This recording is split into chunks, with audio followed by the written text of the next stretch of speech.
For me, when I look back, it's to die or not to die. This wasn't the moment. We were about to face our tsunami. I could overhear the nurses, and I heard that I would be paralyzed for the rest of my life. They had to use the jaws of life to pry open the vehicle and extract me from the vehicle. A nurse walked in, calm, collected. She took me by the hand and said to me these words: "The worst is over now. You have your wife and you have your son."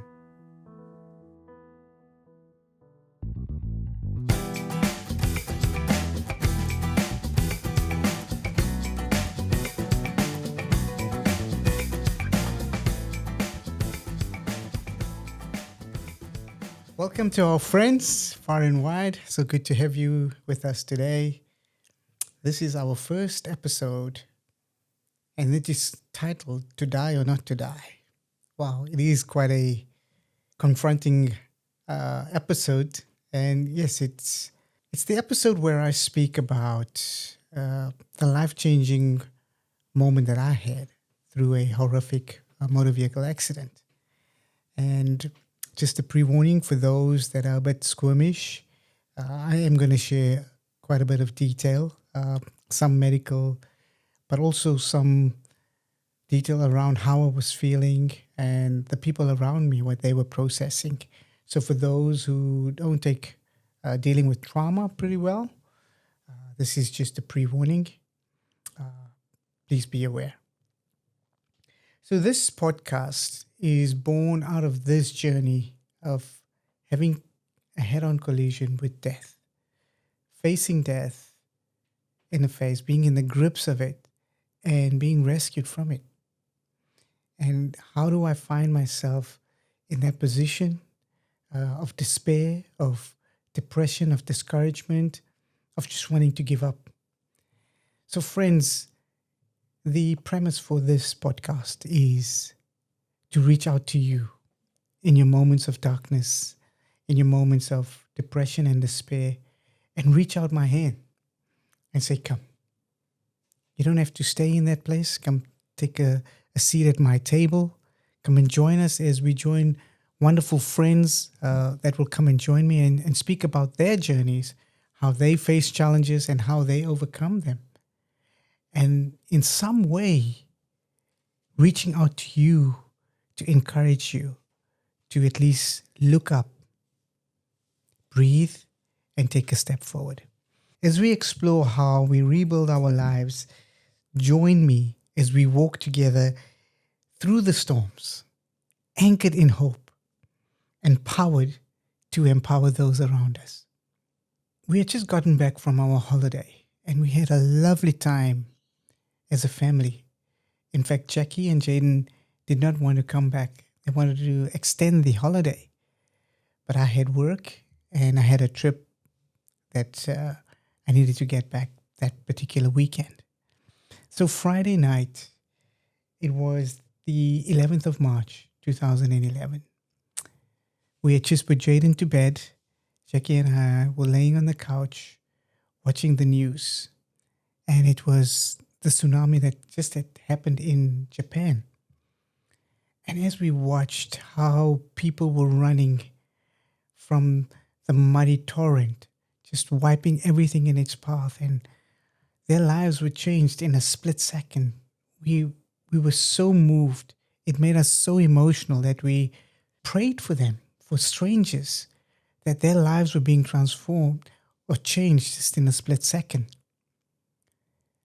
And little did we know that we were about to face our tsunami. And I guess for me, when I look back, it's to die or not to die.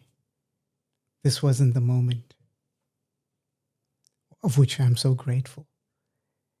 I'm grateful to the Lord for saving me and giving me the second chance at life. So as you sit back, think about your moment. This is not your moment to die. There is still life, and you are powered to empower. What event did you face in your life that turned your whole world upside down? We would like to hear about it. Please share with us. And let's think about it. We prayed for strangers and we've seen their world turn upside down. The next morning we woke up. Jackie conveyed a message to me that my brother was involved in some road rage in Johannesburg, South Africa, which was about 5 minutes from where we lived. And so, without hesitating, I got done, jumped into my vehicle, and sped off. And I can still remember the last words between Jackie and I. She said, "Why do you have to go? Why don't you phone the police and let them sort it out?" And I retorted, "This is my brother. You don't understand the love we have for each other. And he needs me. And I've got to go." And this decision that I made on my own accord. But it was an emotional decision. I thought I was doing a greater good for someone that I loved. And therein lies the challenge that I had to wrestle with. As I sped off in the direction of where my brother was situated, I hit a massive pothole. And my left rear wheel had a blowout. And the car capsized like a hurricane, spinning and hit into the tree and stopped between a light pole and the tree. I can remember this so clearly. And as I laid there, gasping for breath, a trauma surgeon approached the accident whilst there was still dust in the air. And he made the call to the emergency services. He waited for them, and when they approached, he told them exactly what they needed to do. They had to use the jaws of life to pry open the vehicle and extract me from the vehicle.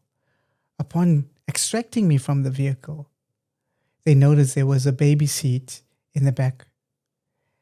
And the immediate concern was, is there a baby? Where is the baby? And they've searched frantically for a little baby. But, thank God that Jaden wasn't with me in the vehicle. They were extracting me and then transporting me to the ambulance. And as they were doing that, Jackie was driving past on her way to work. And all she recognized was the number plate, PJC. And she slammed on her brakes, totally in shock. Jumped out of the vehicle, started running towards the scene, and she was stopped by a policeman. And she said, "That's my husband. I need to get to him," in this frantic and urgent and panicked voice. And in that moment, the police officer said, "No, you cannot go. We're busy transporting him to the hospital." In that moment, she began to speak in what we would call a heavenly language. And the police thought that she was non-cognitive at that time, which made the situation even worse. But in fact, she was just praying for me. And her prayer was, "Dear Lord, please save Dean. Jaden needs his father." Now, I'm going to just make a light moment here. Is I often joke with Jackie and I said, "Babes, you never prayed a full prayer. If you had prayed, 'Dear Lord, save my husband, let him walk out of this unscathed,' I would not be in a wheelchair."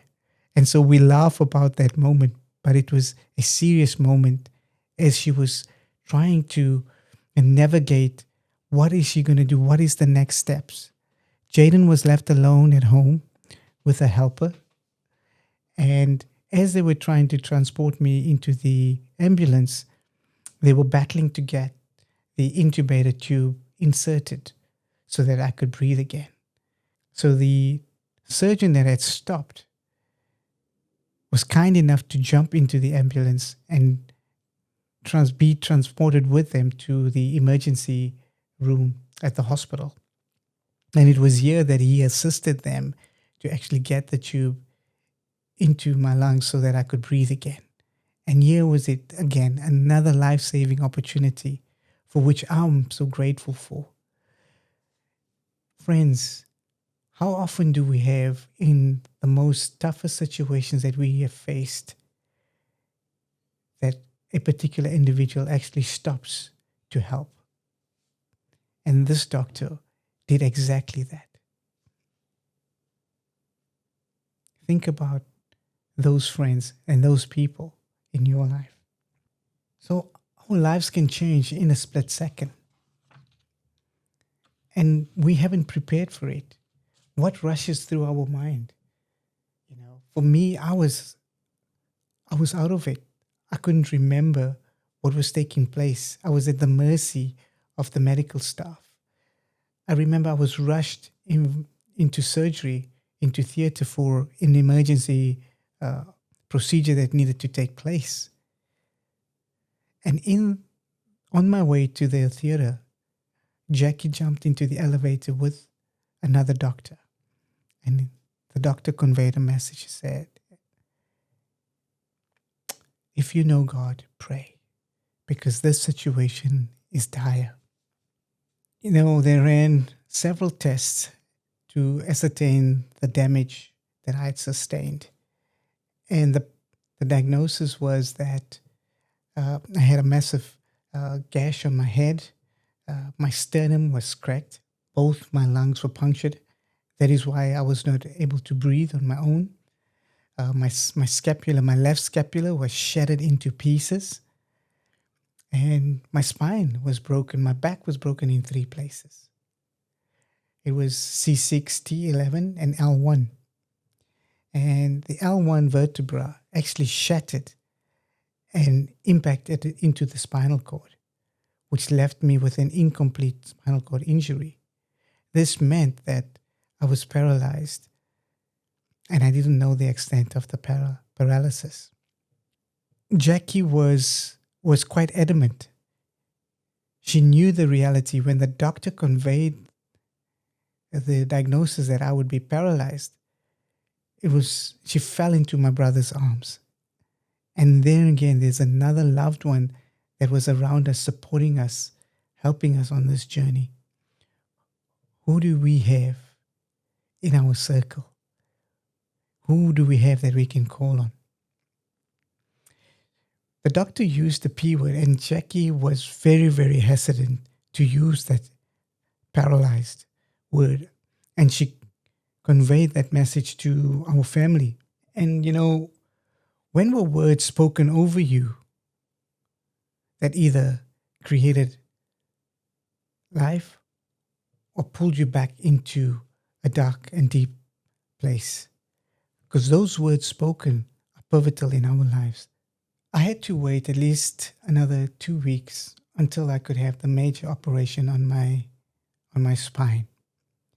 During this time, there was so many thoughts that was running through my mind. The emotions, I could not contain it. And watching the loved ones around me trying to cheer me up, trying to be positive for my sake. My best friend, who I schooled with since primary school, when he looked, he was filled with such emotion. And he said, under his breath, I wish I could just, for one moment, just exchange positions with Dean. We grew up together, and we knew that we would sacrifice our lives for each other. And this was the moment he felt that he could sacrifice for me. But this was my journey. This was something that I had to go through. And so, friends, we have to come to this point here of when we still trying to, our world, the dust in our world is still up in the air. And we're trying to make sense of everything around us. We're trying to make sense of the emotions of the loved ones around us. And we are going through our own feelings. I find that in that situation, for me, I became very self-centered. Yes, I was on quite a bit of drugs at the time. I remember they had put me on morphine just to help me deal with the pain. But there was everything else that had to be given to me. I had to take to to get through the situation. I was on life support. Uh, Literally, I had machines and monitors, beeps and sounds going off in this ICU room. It was bewildering for me. And here I had my wife having to also process this trauma, this event that had taken place, and our whole lives in a matter of a split second was just taken from us. 2 weeks later, I was strong enough. My lungs were functioning. Both my lungs had full function.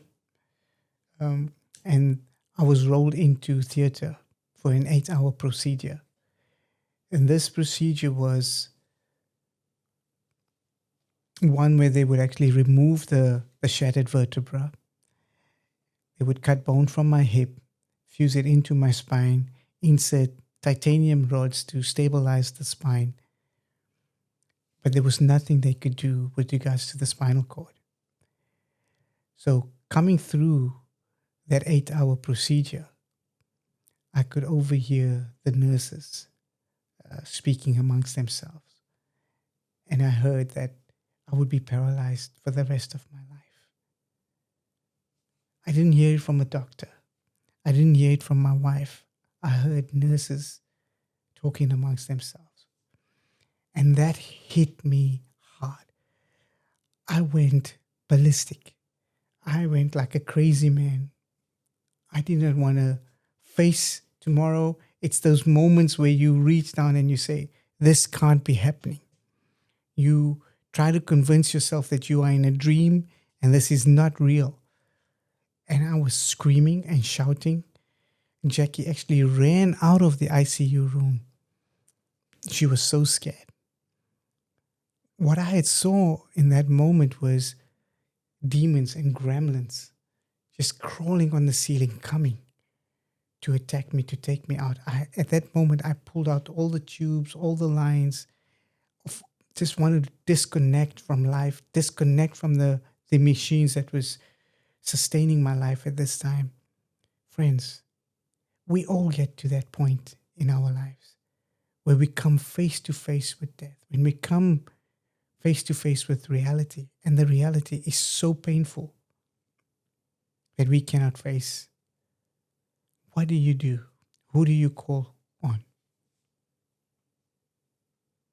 And this is why I decided to do this podcast, so that you could have an avenue, you could have a hand reaching out to you to draw you out of your deep, dark place.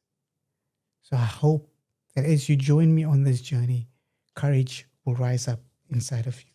Question I'd like us to think about here is, sometimes one sentence can pull us back. In this moment where I was going totally crazy, a nurse walked in, calm, collected. She took me by the hand and calmed me down and said to me these words: the worst is over now. You have your wife and you have your son to live for. When were these words, powerful words that you had heard from someone, spoken over your life, that actually pulls you back from the edge?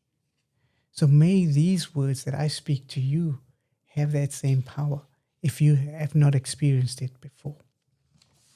The recovery was a long process. I stayed for 3 weeks in ICU, still on the ventilator. They tried to wean me off that. I had to develop the ability to breathe on my own. Once I was strong, they moved me into a normal ward where I was able to sit up again for the very, very first time. And we have these little small moments where we think we have this almost small victory.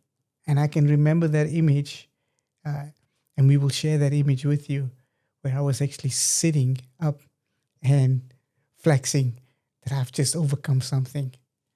For me, this was really big. And I share this with you from a vulnerable place. I'm being totally honest and transparent with each and every one of you.